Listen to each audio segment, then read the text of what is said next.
My name is Jem Rolls. My show is called Jem Rolls. It attacks the silence. It's me. I talk a lot and people laugh, particularly when it's funny. So it's dumb comedy, smart comedy, beautiful poetry and chunky politics.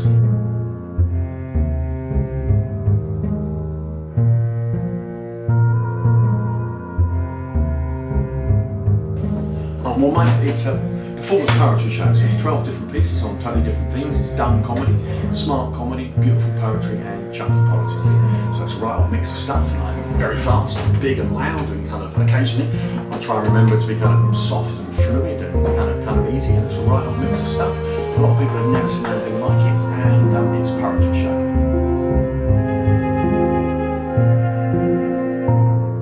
Oh, I'm from England. So this is what I do for a living. I do the Canadian Fringe tour for a living. So I spent the winter in Indonesia.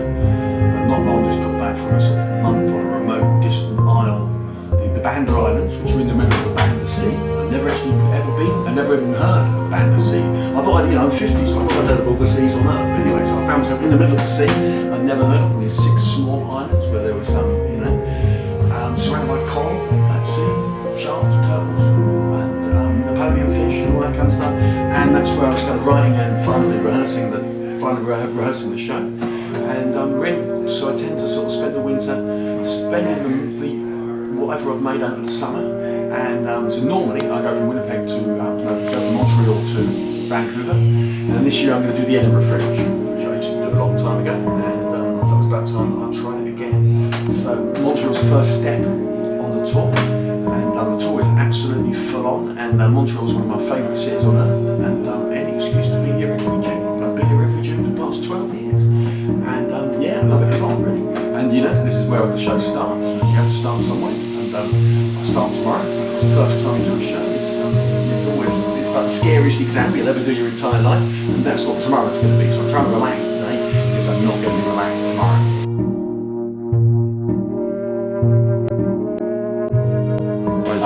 Yes, so basically it's a bunch of pieces, it's a series of poems, and I don't necessarily have any themes. So each year I try and do things I haven't done before.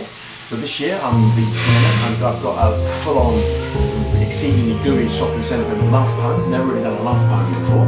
I've got an extended piece about my childhood, my childhood is very normal. And then the piece is called My Schoolmates, the Children of Future Mass Murderers. That's not terribly normal, and so that's kind of. There's a theme in this show. Is that most of the pieces I set out to do one thing, it turned out to be something else. I set out to write something totally not happy, and it turns out to be 100% concentrated, utter downers, that kind of thing. And I try to do a comic piece about childhood, which turns out to be a hard piece about British imperialism, and so on. And I've got the world's first ever backstage poem. Like you get a backstage musical. A musical about the creation and staging of a musical. I've got the world's first ever backstage poem about how it came to be a poem or not. So that one goes horribly, horribly wrong. And basically, I end up having a class war between the nouns and the verbs. So the nouns come over and want to be capitalised, and the verbs see themselves as the words, the verbs of action, the workers of the world. So so they have a kind of revolt during the middle of the piece, and so it's a right old, it's a right old mix of stuff. It's an hour of me talking to one person on stage, which I find very free. A liberating thing to do. It gives you lots of room to breathe within the hour, but it's full on. It's a lot of words. It's 8,500 words. So I've spent the past 6 weeks effectively hardwiring 8,500 words into my cerebellum, which have to come out more or less the right order at some point at 10:45 tomorrow. And that's So this is in a sense, this is the tough bit of the tour, because it's when it just starts. Unfortunately, I'm in Montreal, got lots of friends in Montreal. It's loads of fun.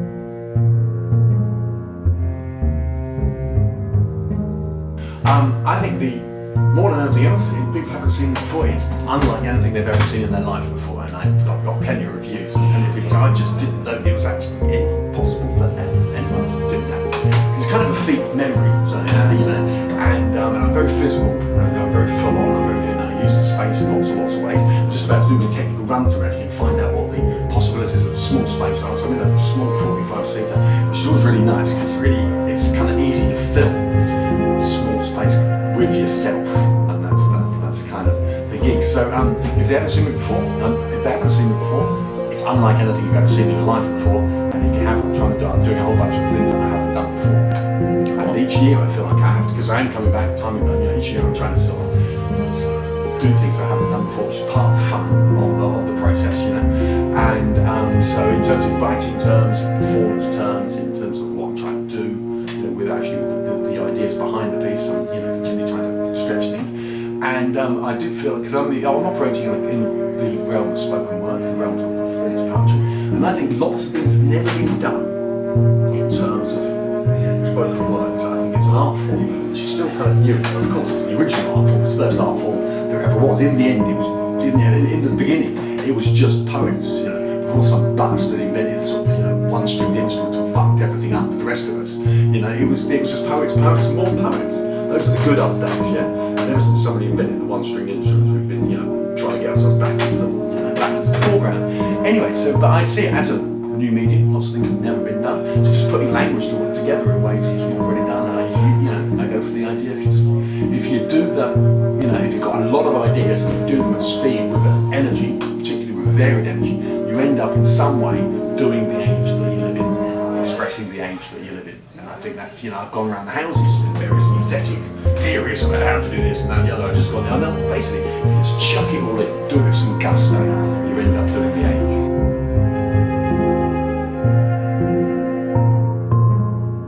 Well, basically, I was writing lots of stuff, but lots of people told me that it was really oral, and I mean, lots of it was based around one-liners, and you know, in the sense, if you put one line after another, and you know, they're all strong ones, then let's have so much of a logical flow that's going to work on the page. But if you express them, you know, the unifying thing can be the voice and the face and the body. And you know, that can be the thing that pulls these ideas together and gives them a trajectory. So yeah, effectively, you know, people said that everything I did was oral, so I kind of went for it. Fortunately, when I first started, I was in a time in London where everyone was terrible. So you know, it was really quite a good place to experiment. Everyone else was diabolical. Just the production values, every value was just abysmal. You know, the musicians might have been alright, but the poets were just terrible. So it wasn't a bad place to start. You know, because it was easy.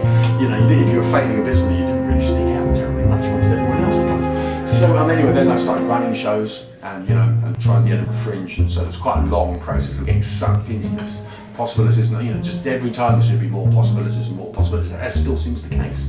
You know, there are new ways to do things. I get sucked into the aesthetic possibilities of performance, and also when it goes well, it's the best thing that's ever happened to me. You know, when shows go well, it's just marvelous. You know, and yeah, so I started doing the Edinburgh Fringe, but then back when there were no poets. Now there's about 100 poetry shows. Back then there was one, it was us, really. And so that was a huge amount of fun. And as I was running shows, I moved to Scotland because the Fringe was so much fun. And then, yeah, I'd heard about the Canadian Fringe from some crazy Welsh comic that I met. So I tried the Canadian Fringes, and well, they were basically the best thing that ever happened. They said, in the sense that it was an hour show, it was just, you know, just a lot of freedom. I realised, first time I got on stage in Toronto, the whole show was a muck-up, but really, I realised halfway through the first show that this was what I should have been doing years ago, and I had a complete epiphany.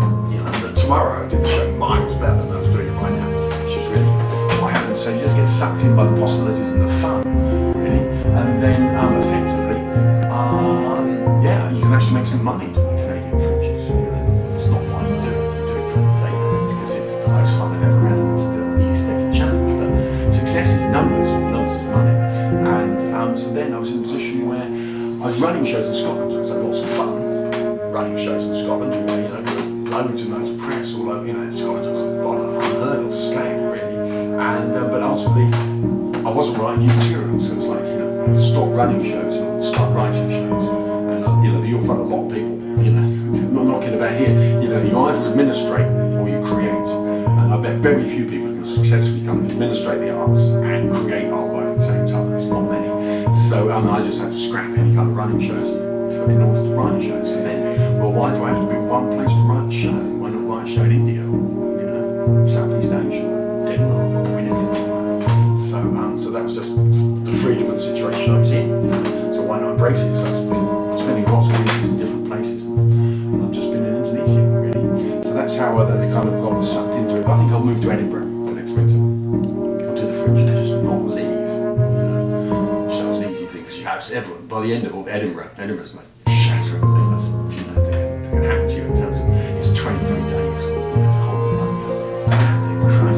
basically just sleepwalked through the last week because people haven't seen vegetable, they turn into alcoholics, or they develop white powder problems they didn't have back in July when they didn't even know what white powders were, and so it's kind of pretty mental and shattering, and yes, I just do that, not leave. I think on the other hand, I did find some very nice islands in Indonesia that I might go back to.